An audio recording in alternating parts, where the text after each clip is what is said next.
Seemingly overnight, a carnival had appeared in town.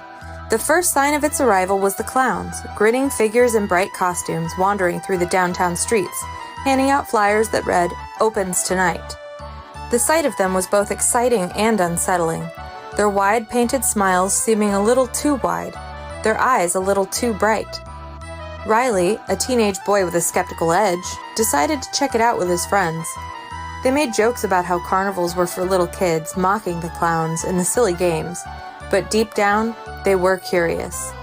As the sun set, they headed toward the glowing lights and echoing music that had overtaken the town's empty field. From the start, something felt off.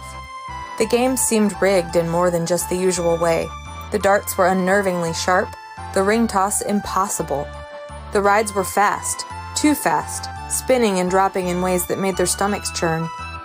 Riley noticed the other attendees, faces pale and drawn. People fainted and got sick. The screams from the roller coaster didn't sound like thrills, they sounded like terror. Children were crying, clinging to their parents who were growing more frantic by the minute. But before the panic could spread, carnival staff dressed in dark uniforms with cold, unblinking eyes would swoop in, ushering the distressed away. Riley watched as they led them to tents hidden behind the main attractions, places out of sight where the carnival's cheery facade ended. "We need to get out of here," Riley whispered to his friends. No one argued. They hurried toward the exit, glancing over their shoulders at the unsettling scenes unfolding around them. The next day, the carnival was gone, as if it had never been there at all. The field where it had stood was empty, save for a few scattered pieces of trash and the faint, lingering scent of cotton candy. But the nightmare wasn't over. Within days, missing person reports began flooding the police station. Children, teenagers, even adults had vanished without a trace. The town was gripped with fear. The police immediately suspected the strange carnival, but their investigation turned up nothing.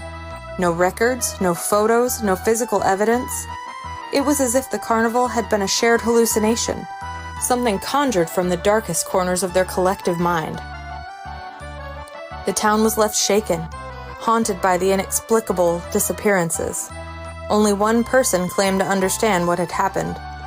Old Mr. Hargrove, the town's oldest resident, nearly 98 years old, with memories stretching back further than anyone else's. I knew they'd come back one day," he muttered, his voice quivering with age and fear. "I was there, the last time. I was 8 years old. They took my sister." The townsfolk dismissed his ramblings as the ravings of a senile old man. No one was left alive to verify his story, and no one wanted to believe that such horror could repeat itself. But Riley couldn't shake the feeling that Mr. Hargrove was telling the truth. As he walked home, he couldn't help but glance at the empty field, half expecting to see the carnival's twisted lights flicker back to life. But the field remained silent, barren.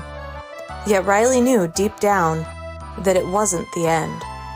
Somewhere out there, the carnival waited, biding its time until the next town, the next generation was ripe for the taking.